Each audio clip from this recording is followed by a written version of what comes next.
Again, I'm not going to go near that another reason there. Half windows, half up, half down, open, close, open, close.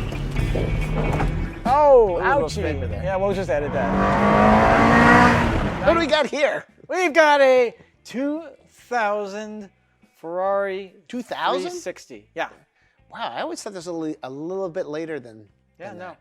So the Pininfarina design on this car, in my opinion, not shared by everybody. Did you say Purina or Pininfarina? I don't know. I Purina? mumbled it on purpose so I wouldn't get anyone to point out I wasn't the sure if fact you that said Purina because Purina. That's right. you know, Purina, cat food. Purina Farina. Yeah, exactly. He likes that. Man, we're messed up. Cut. No, that's right. Sure. You threw off my whole iambic pentameter. Ferrari, something, 2000. Oh, 2000, yes. The design is very, very classic. That's why I liked it. I've always liked I think these it's cars. a clean design, too. Always liked these cars. When I bring them to people who don't know anything about cars, and I bring this one along, like, oh, did you just get that? Is it brand new? What is it, year 2024? I'm like, no, it's 24 years old. They're like, what? I'm like, no. This is some car designs are classics. They never get old. Like a Jaguar XKE is good. This is a very good design. It doesn't have the standard, I want to call it the cheese grater effect, and it applies to many eras. Right. Yeah. But if you look at the 80s and you see a lot of the Ferraris, they have that era, and you looked at it back then, it was probably okay, but you look at them now, and I guess some people still like them. I never liked them, but they're even worse now. This car is a handful of Ferraris that I do like the styling on because it's subtle. It's subtle. It's like the 575 Maranello, 550 Maranellos. Those are to me, gentlemen sports cars. And I love that simpler, not, look at me, red Ferrari. Yeah, yeah. So I it's like not this. red. It's not red. It's also not black. I like the yellow. It's dark blue. The Spain color, or was it British or Spain? I think it's Spain. Yellow? Yeah, I think that was. A little too flashy. I don't, it's not red. That's the key. Dark blue.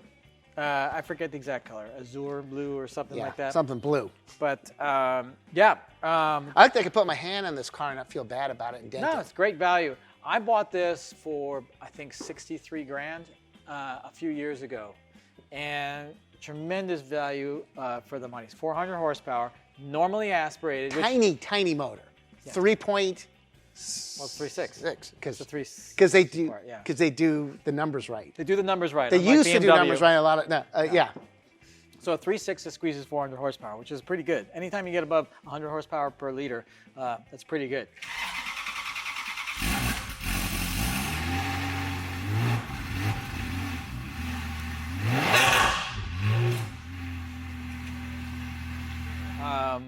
I don't know how they do it, but they done it. So, also very cool. This is just a good car. Nice it is display a Ferrari, case. so it's a pain in the ass. But they did a very good. So Ferrari came up with, hey, we got a really cool engine. Let's put a glass engine cover on it so people can see the engine. What else do they have I here? thought of that. What else do they have? Genius. What else do they have here? The best damn wrinkle paint you will ever see on a car. That is true. It's all red, wrinkle paint, all that good stuff or whatever. Beautifully done. This is a car that I leave outside at home because I got all the other stuff inside the garages. I don't worry about it. I throw a cover on it, but it's cheap. Not cheap. Well, 60 grand is not cheap, but it's cheap enough that you don't really have to worry about it. They made so many of these. How's the engines on these things? And, What do you mean? I looked for a gentleman's sports car years ago, and I decided that I would not buy a Ferrari because I couldn't afford the maintenance on it. And everybody says, "Oh, timing belt's 10 grand," and then you got to. And I go, I can afford the car, but not that. So yes and no. So this car is the first car, also genius. Someone decided to drill a hole behind the seats so you could access the timing belt without taking the engine out of the car. It's like a rite of passage. So they're still using timing belts in 2000? Yeah, so still got a timing belt on this. We've had two problems with this car that were major. Two that I can remember. So that put the car out of commission for a long time. So the problem that I had with this, coming to the garage one day, and I smell something weird, and I open up the engine lid, and I look down underneath the transmission, and I see oil and coolant mixed together, which we all know is very bad. Very, very bad. It's bad. It's like coughing up blood or something like bad. It's just bad. It's probably bad if you have like a Honda Civic. It's probably worse if you have a 360 Ferrari. Yeah, It's just bad. Yeah, okay. But here's a rub. It was in the back, and it was not coming out of the engine. It's coming out of the transmission. And I don't know much about these cars when this happened.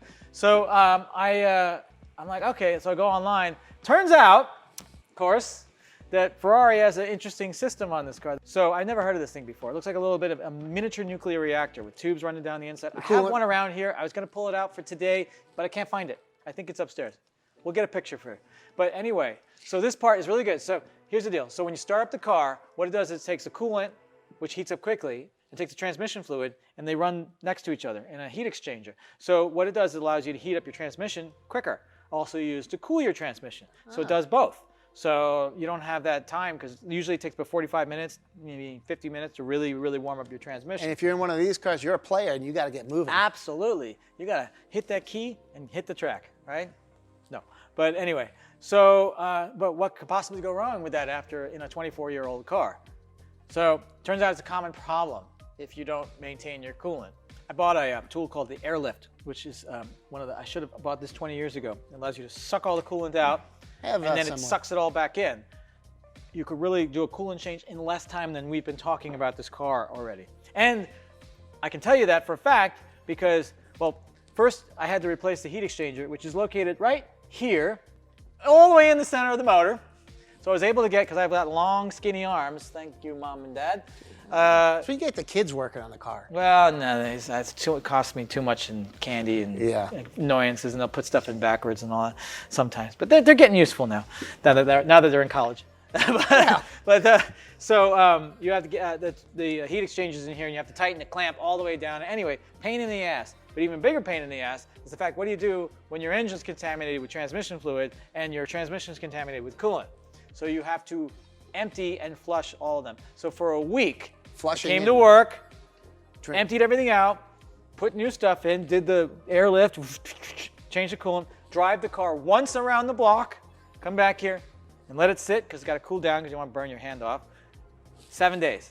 And after 7 days, it's all clear. 7 days and about, 10 Home Depot-sized buckets of used coolant and used transmission fluid. Yeah, but you did that yourself, which is... I did do it myself. After the car sat on the lift for about 6 months, because I was just pissed off at it. That was the first problem.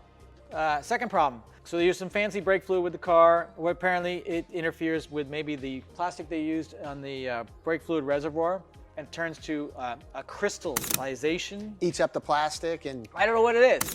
But anyway, I'm driving along one day and I step on the brakes go straight to the floor. Not a very comforting feeling in a 400 horsepower car. And you're looking for a shift or to downshift, or how'd you stop the car? E-brake it? It still stopped, but the pedal moved. That point, like the a point failed, of engagement. The point of engagement went like this, and I'm like, that's kind of odd. Like that 74 Plymouth you used to have with a bad master cylinder. It's kind of like a chest pain. You're like, all of a sudden you're like sitting at your computer or watching Netflix. You're like, oh. Mini heart attack. Oh, well, what was that? Oh, was it the lung, burrito I ate for lunch? Or, I'm like, I'll just ignore that and maybe see if it happens away, see if it goes away. So I did that with the Ferrari. I'm like, that's odd. I chested the brakes. I'm like, okay, they seem to be working. And I'm like, okay, all right. And then like a week later, it's like, I'm like, it's twice in a row. Now I got a problem. So I went and I checked the brake fluid. I looked down inside of that thing, and I'm like, what the? Petri dish of It's plastic. all crystallized and all that and whatever. So I went on the line and I'm like, seems to be a common problem, Did they coat the inside with that plastic goop? I don't know what they did. Sticky button goo. They say the solution for Ferrari is to change your brake fluid every year. Oh yeah. That's kind of reason probably why they have it every year, because every year you need to change brake fluid. I just put together a 1969 Adams Probe 16 that hadn't been run in 37 years. Brake fluid was fine. Didn't rest the lines, didn't do anything or whatever. This thing sits for like a year and all of a sudden it clogs your arteries. Yeah. So the problem is... These high-strung cars are like that, though. You got to expect something going wrong. So it's like chasing so it started in the reservoir. I'm like, maybe this is not really a big problem. So I took apart the caliper, completely filled with this crystalline white stuff. I'll get some pictures for the... You got to do all the brake lines. Brake lines, brake calipers, new master cylinder thing. And tell me you didn't use the same brake fluid. What? Oh, I didn't. Okay, good. I used .3. AutoZone standard replacement. Well, you got a little fancier than here. I think so. Maybe I used Redline. But biggest problem. Do you know what the biggest problem was? Bleeding the brakes? Nope. In the contamination. Calipers, lines. ABS. ABS block. So I have an ABS, and I don't know if you guys know this, but an ABS block is like the black box of any car. First of all, if you've ever seen one, I got one over here we can show. It's like welded together and soldered. Don't mess with it. And you cannot take. I actually bought several on eBay to try to take them apart and see what it is. And I'm there with my drill press or my bandsaw and cutting. There is no way to get this thing apart without completely destroying it. It is designed to be assembled and then never touched again. So at this point, what do? Do you know if there's contamination inside or not? Do you have to buy one from Ferrari? And for sure the contamination's inside. Okay. What's the problem with buying one from Ferrari? No longer available. There you go. So awesome. Can't even do that. $5,000 was the price of the last one sold for. But can't even buy one. So no rebuilders that have. You can't rebuild this thing. I went on eBay and I bought like a bunch of them for other cars. It ends up it's out of like a 79 Plymouth Fury or something. It's all the same block, but there's different fitting sizes. So I almost got it right. I think it was an Audi A4. It's the same one. I got an NOS one because they're no longer available for the Audi anymore either. So I got an NOS one from Europe, and I had to put a little adapter in there, put it in there, worked great. So when Ferrari came out with the 355, which is the predecessor to this car, they came out with the That was F1 actually not too bad a looking car either. You're right. Not this though. It got better, and then this got better. 348, in my opinion, with the, as you call, cheese graters. I don't like the cheese graters. No. Nope. So they came out with the F1 transmission. I hear that the first versions of the F1 are really bad. Actually, the first version of this F1 computer was really bad. So I upgraded the computer to a Challenge Stradale version because this couldn't get out of my driveway backing up without burning the clutch. I know someone, again, that had a Challenge Stradale, and I watched them do it in their warehouse, like trying to move it like 3 to 4 feet around. And all I kept thinking of is that clutch going to be on fire in 2 seconds? Yeah. Because it seemed to me like it was doing a lot of work where I kept thinking, let's just put the jack under it and roll it. Because only with a Ferrari is it easier to move the car with a jack than to actually put it in gear. I was crying because the Challenge is loud and it's healthy. Yeah. And I'm just going. My sense said that car's getting burnt up right now. Yeah. And needless to say, I think the car didn't last too long. I think it was sold fairly quickly after it was butchered up a bit. But I just always remember that transmission just going, like yikes. So the early versions of the F1 leave a lot to be desired. But I'd never had an F1 car or an SMG BMW. It's the same thing, really. So I thought it was unusual. So a lot of people like the stick, the 6-speed, and those are more valuable these days. And we might actually end up upgrading this to a 6 because I'm getting a little tired of the F1. I thought it was pretty good at first. And it's good. It's good if you're in traffic and you're on the phone and you've got balancing your cappuccino and your gelato. You just press a little auto button and the car will drive itself, or your wife wants to take it or whatever. But maybe I'm getting bored with it. So, but anyway, I decided to get the F1 because I thought I didn't have one like it to shift. And here's an interesting thing: the transmission that's in this car as the F1 and the transmission that's in the manual car, same part number. It's the same transmission. There's no difference. So they did have method to their madness because it was this. We only have engineering budget for one transmission. There you go. We only can do one transmission, but we can do some robot shifting. Honestly, I smell those German engineers from the 959 on this car. Maybe they did some consulting work with the Italians. Yeah. Yeah, we may or may not upgrade this thing. We'll see, or downgrade it, depending on who you are. I would call it an upgrade. Yeah. It's one of the worst things about the car is it's got these windows here which are useless, blind spot, galore. So many times I've almost gotten into accidents. And actually one time I did scratch the car going next to somebody. The guy didn't even realize he hit me or I hit him or whatever. I came back and there's wheel marks all over the car. They buffed out. I was very lucky. No, but anyway, huge blind spots. So I had to put like the little, Costco. Oh, it's coming off. Look at that little. The Pep Boy Special. Pep Boy Special mirrors. Actually, on Amazon, it's like $6. Those things should be on the car from the factory, 100%. Well, the compliment I would say is the musical note from this car is freaking fantastic. So I had to replace it. We put some Fab Speed headers in here. Getting the headers out on this thing without it is like a Rubik. It's like one of those puzzles like you have in the stores, like in San Francisco. Plasma cutter. They have the little metal puzzles. The two You're in there for nails? like an hour trying to figure out how to remove the nail from this thing or whatever. Saw on a it's plasma just like cutter. that. It took like an hour. Like I read online, some guy took 12 hours to do the replacement. I'm like, oh, okay. I've written 5 books on cars. Ronnie, I'll be home for dinner at 5, all right? I'm like, no, like midnight. I'm still in there doing this with the freaking car, trying to get these heat exchangers out. You had to twist it up, out, in, left, right, Smells, and then put your foot up like this and go like this. Smells like another kid's then it pops birthday out. party. And then once it pops out, you're like, just like the puzzle in the store, when the thing falls out, it falls on your floor, and like, I did it. Pops out, you're like, I gotta do the other side. I gotta do the other side.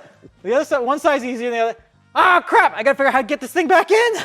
And you get the new one. And you're like, how did this, wait, was I dreaming? Did this thing really come out of this thing? And you're like, all right, literally it was like 12 hours. And then the guy on the internet actually beat me. So it was terrible. And I have a lift. Yeah, so the alarm system on this car is kind of wonky. You have, as you learned, you have to press the brake pedal like 3 times in order to get it started. I don't know why. I replaced the switch. I'm like, oh, the switch is broken. I replaced the switch. They should have a little pamphlet, on the dash and to help those newcomers do it. But Speaking of pamphlet, so the alarm system, if the battery goes, because the alarm, you have to press the button and the car won't start. If the alarm battery in your remote goes dead. Got to reprogram the whole thing. No, you have to reprogram the whole thing, but you're really not going anywhere because you have to press the button. So if the battery goes dead, the car won't start. Unless there's a secret code that you can input that's keyed into by turning the ignition on and off, like on, off, on, like on, Morse off, code off, to on. the engine. Morse code to the engine. On, off, on, off, off, on, off, on. Something that Einstein could probably not get right, So so there's no way I'd be able to remember that. So I have it printed out and in the glove box. So if anyone wants to steal the car, just break the window, and then you go on, off, on, off, on, off. I swear it's going to take me like an hour to figure this. It is absolutely. Let me see if I got it. I actually put it in here because I'm paranoid about the breaking down in the car and not being able to run the car. The battery is gonna die, and then I'm not gonna be able to figure out how to start it. Because the whole car is just dependent on that tiny little battery in the. I'm gonna help you, Wayne. You might dig this advice here. I'm here to help. So it's like 16 pages long. The instructions on how to start the car. Here's the code, everybody, for the internet. There's the code, and then look, it's got here. I hope you're ahead of the game on this all the pulses and all that stuff or whatever. And then there's a 9-step procedure. Insert the ignition key and wait 20 seconds with the ignition key off. Let me help you Turn out. the key from off to on as Let me quickly help as you here. possible. Less than 2 seconds for all pin numbers. Carry 3 times, another battery. Count to 3 out loud for the first pin number 3. Count to 5 out loud, a good compromise between more than 2 and less than 20 seconds before starting the second pin number. Turn the key off, on, off 2 times for the second pin number 2. Count to 5. Turn the key off, on, off 10 times. For the third pin number 0, count to 5. Turn the key off, on, off 4 times to the fourth number and the last pin number. At this point, the pin is entered. After 5 seconds or so, is that metric? Turn the key back on, and after 2 seconds, a bit more with the key. A gallon of gas and a match. carry some spare batteries. Just Or my AAA card. just get a couple of, Duracell, whatevers, throw them in the glove box. CR 2025s, whatever the stupid thing takes, put them in the glove box. Yeah. Because there's no possible way you could do that. No. It's ludicrous that somebody has instructions to do it.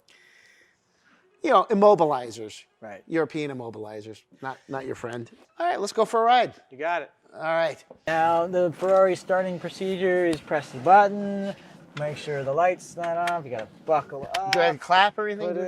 I tried clapping. It's not the clapper. No. I don't know. The Italian technology sometimes eludes me. All right, so then the key, turn it with a foot on the brake pedal. Wait, no. We have ignition. Beautiful interior. Italians and British do the best leather work. Yeah. So you drove this car. Yeah, it's pretty good. Yeah, it's an easy driver once you figure out the weirdness of it. Yeah, that's absolutely 100%. That should be the advertising slogan. This is, I think, another car with working seatbelts for me, so I'm happy. I don't know what that alarm is. Do we bail? No, that's telling me that I'm sitting at the light too long and it's shifting out of first to shift back into first because I didn't have my foot down on the pedal hard enough. Oh. I believe. So. Oh, it activated the what do you call it? Control? Traction control there. I don't know why, but it didn't. She's breaking loose. Didn't. Yeah, exactly. It didn't like that. So.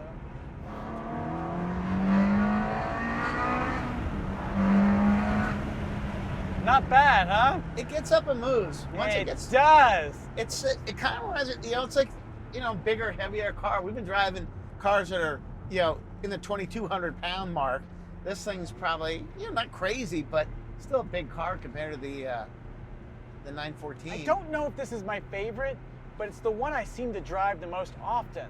It's like a really good Swiss. It's like a really good set of kitchen knives. You can use them for everything. It's not the best shifting car. It's not the best thing. It's not the best looking that I've got. It's not the most classic. Hang on, let me finish. It's not the best of everything, but the whole package is pretty damn good. And First that of all, really, you're not gonna let me finish. No, totally not true. Because I know the car that you drive more than any car is the Suburban.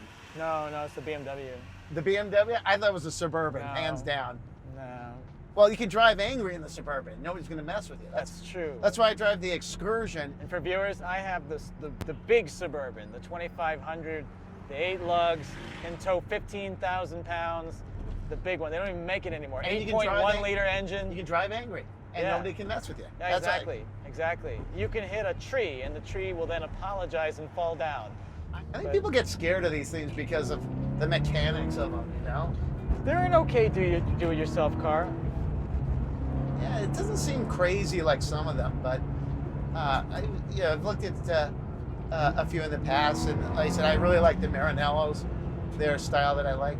The other one that I love, hands down, love them, a 400i. Really? Yes, it's the gentleman's 4-door Ferrari. How freaking cool are you pulling up in that with some black Ray-Bans and pulling up into an Italian restaurant? I kind of agree. It's just a weird car, and they have like a turbo 400 or Chrysler transmission in them. It's something weird. Yeah, they used to be really cheap. Not anymore. I mean, you see this thing? Look at the braking power. It's all good. It's very, very good. So this is the first car we've been in that actually has brakes for everybody that's watching.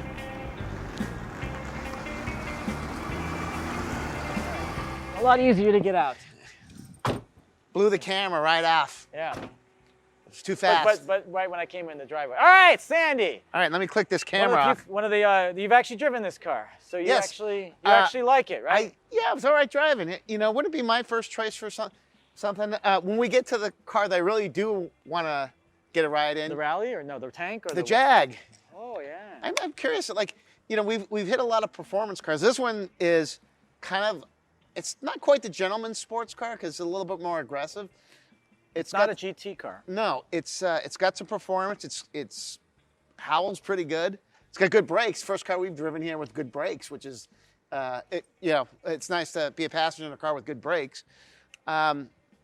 Yeah, this is all right. It's got some good things about it. I don't like any of that weirdness beeping. Yeah. Starting the car. You know, That's the F1 transmission. Beeps at you if you don't have like. I'd be getting a couple like alligator clips, battery to ignition coils, somehow jimmying this stuff up. There you go. Ah, you can see my beautiful eyes. Yes.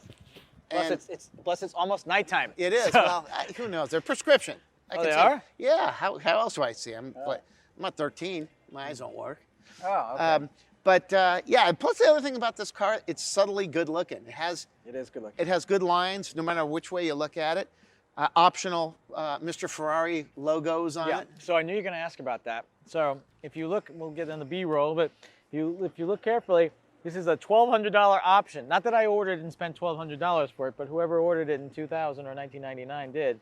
But you see the fender is indented here specifically for the badge there, and you can tell the real it's cars, low. the one because you can get a sticker badge that's very similar to this, looks very similar, But not indented. But it's not indented. So you're like, oh, Fancy. you're not indented. I'm not talking to you. You're not indented. I put that on the bumper sticker too. Yeah, Right? I'm not indented. You're not indented. Challenge Stradale, badass. Badass. Yeah, So I about think they give you 3 another- or 4 times as expensive as something like this for not 3 I think or 4 they give you times like another 50 performance. horsepower, like 450, something like that. I don't know. I thought it was like didn't I thought it was seem like a lot to me for that premium. I know it's but it's also got some stripes on it. No stickers, but You stripes. sure? I think it's got a few stickers. Well, if you bought the I think that's fake a sticker. Ferrari I stickers, don't think they put the badges on the Strata. They put a sticker there. it's probably lightening it up. Yellow sticker. Yellow. That's where the horsepower comes from.